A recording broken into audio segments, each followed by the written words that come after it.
Morning dear students, आज हम topic पढ़ेंगे। उस टॉपिक का नाम है क्लोनिंग। क्या नाम उस टॉपिक का नाम है? क्लोनिंग है। ठीक है, क्या नाम उसका? क्लोनिंग है। ठीक है, अब क्लोनिंग जो होती है उसके बारे में बात करते हैं। पहले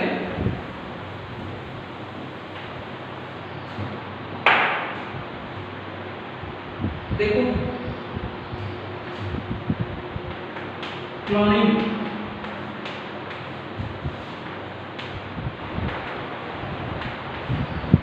देखो वह प्रक्रिया जिसमें जंतु के समान नई संतति बन जाती है, उसे क्लोन कहते हैं। ठीक है, वह प्रक्रिया जिसमें जंतु के समान नई संतति बनती है, उसको क्लोनिंग कहते हैं। क्लोनिंग के दौरान जो संतति बनेगी उस संतति को बोलते हैं क्लोन। वह प्रक्रिया जिसके द्वारा जंतु के समान नई संतति बन जाती है, उसको क्लोनिंग कहते हैं। क्लोनिंग के दौरान जो संतति बनेगी उसे क्लोन कहते हैं। ठीक है, अब इसके क्लोनिंग के भी कुछ प्रकार हैं। क्लोनिंग के प्रकार, टाइप्स ऑफ क्लोनिंग।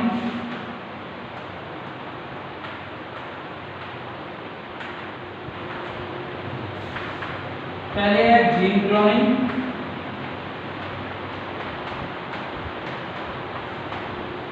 जीव क्लोनिंग,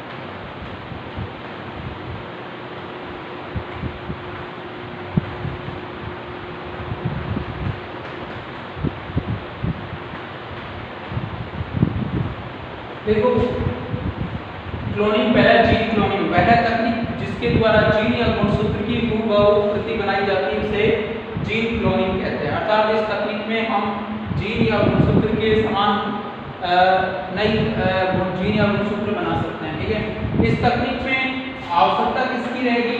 परपोषी कोशिका, होस्ट सेल और बैक्टीरिया यानी वाहक की आवश्यकता है। होस्ट सेल और वाहक यानी वेक्टर की आवश्यकता है। होस्ट सेल और वेक्टर की आवश्यकता रहती है। ठीक है, अब इसमें हम बात करें जो होस्ट सेल होगी उसमें क्या किया जाता है कि वेक्टर जो होता है इसके द्वारा जीन या गुणसूत्र का खंड इसके साथ जोड़ा जाएगा। वेक्टर के साथ जीन या गुणसूत्र का खंड जोड़ा जाएगा और इस जीन या गुणसूत्र के खंड को होस्ट सेल में ट्रांसफर कर दिया जाएगा। होस्ट सेल में जो होस्ट सेल होती है, ये क्या करती है? परपोषी कोशिका क्या करती है? इस जीन या गुणसूत्र की नई कॉपी बना लेती है। जीन क्लोनिंग में क्या किया गया? इस तकनीक में जीन या गुणसूत्र की हूबहू प्रति बनाई जाती है, यानी सेम प्रति बनाई जाती है। इसके लिए किसकी जरूरत रहेगी? होस्ट सेल और वेक्टर की। क्या किया जाएगा? जीन या गुणसूत्र को वेक्टर के साथ जोड़ेंगे और परपोषी कोशिका में ट्रांसफर कर दिया जाएगा, जिसके द्वारा नया जीन या गुणसूत्र बन जाए। जीन क्लोनिंग, देखो इस तकनीक के द्वारा क्या किया जाता है? इस तकनीक के द्वारा क्या किया जाता है कि जो जीव जो होता है, इस तकनीक के द्वारा क्या किया जाता है? जो जीव होता है उसके समान नई संतति बना ली जाती है, अर्थात नया जीव बना लिया जाता है। अब इस तकनीक के भी कुछ प्रकार हैं। केंद्रक प्रत्यारोपण, nucleus transplant, blastomere separation and Honolulu technique. केंद्रक प्रत्यारोपण, ब्लास्टोमेयर पृथक्करण और होनालुलु तकनीक, एक एक को पढ़ेंगे हम। पहले पढ़ते हैं केंद्रक प्रत्यारोपण।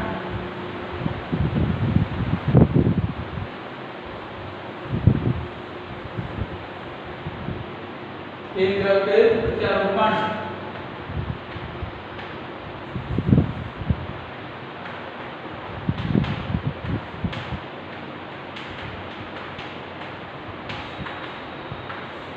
इस तकनीक में क्या किया जाता है? न्यूक्लियस ट्रांसप्लांट में कि केंद्रक रहित अंडाणु लिया जाता है।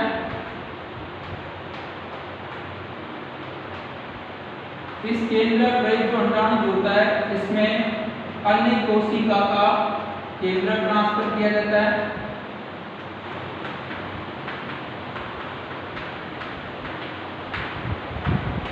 इस तकनीक में क्या किया जाता है, केंद्रक रहित अंडाणु लिया जाता है, उसके बाद अन्य कोशिका का केंद्रक इस अंडाणु में ट्रांसफर किया जाता है। इस अंडाणु को विद्युत उद्दीपन दिए जाते हैं। क्या दिए जाते हैं? विद्युत उद्दीपन दिए जाते हैं, जिसके कारण अंडाणु परिपक्व हो जाता है। अब ये जो अंडाणु होता है इस अंडाणु को माता के गर्भाशय में ट्रांसफर कर दिया जाता है। इस अंडाणु के द्वारा जो संतति उत्पन्न होगी वो आनुवंशिक तथा शारीरिक रूप से जनकों के समान होगी। किसके समान होगी? जनकों के समान होगी। और जो संतति आनुवंशिक तथा शारीरिक रूप से जनकों के समान होती है उसको क्या बोलते हैं? क्लोन बोलते हैं। ठीक है, क्या किया गया इस तकनीक में? केंद्रक रहित अंडाणु लिया गया, उसमें अन्य कोशिका का केंद्रक डाला, उसके बाद विद्युत उद्दीपन दिए गए और फिर अंडाणु को माता के गर्भाशय में ट्रांसफर कर दिया गया। इस अंडाणु के द्वारा जो संतति बनेगी वो आनुवंशिक तथा शारीरिक रूप से जनकों के समान होगी। ठीक है, अगला प्रकार है ब्लास्टोमियर पृथक्करण।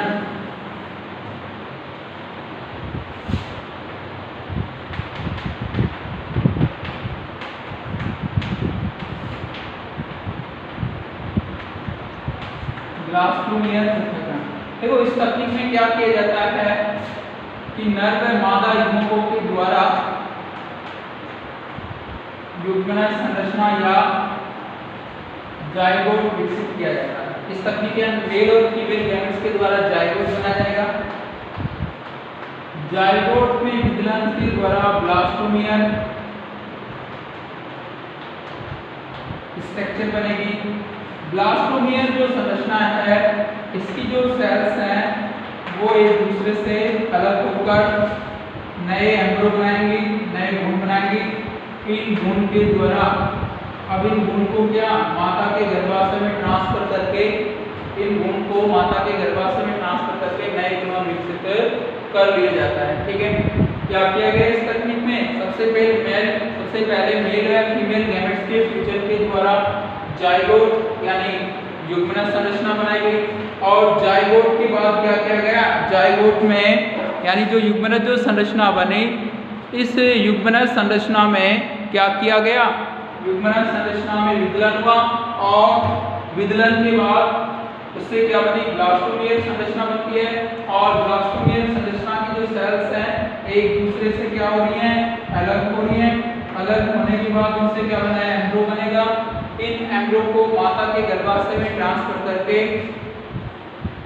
नए क्लोन विकसित कर लिया जाएगा। ठीक है, ये किसमें होता है? ब्लास्टोमियर पृथक्करण में।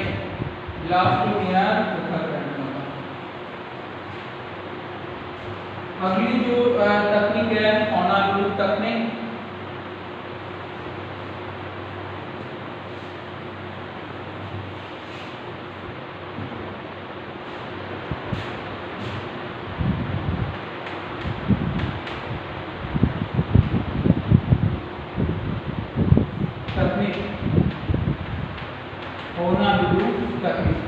इस तकनीक की जो खोज है हार्वर्ड यूनिवर्सिटी के वैज्ञानिक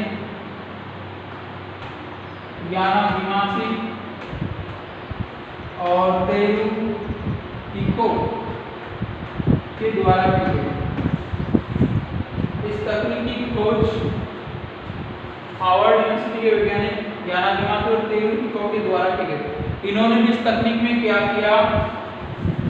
केंद्रक रहित जो अंडाणु है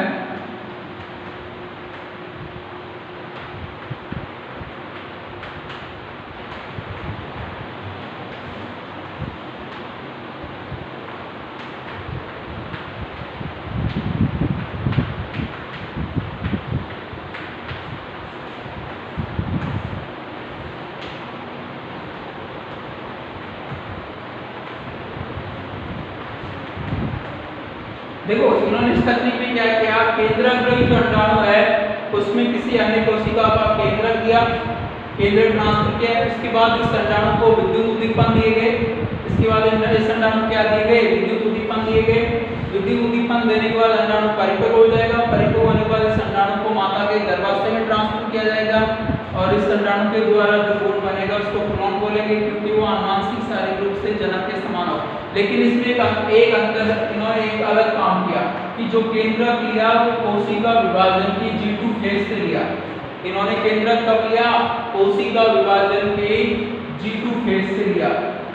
इन्होंने इस तकनीक से क्यूमुलस चुया विकसित की। इन्होंने इस तकनीक से क्या विकसित की, क्यूमुलस चुया विकसित की। ठीक है, क्या विकसित की, क्यूमुलस चुया विकसित की।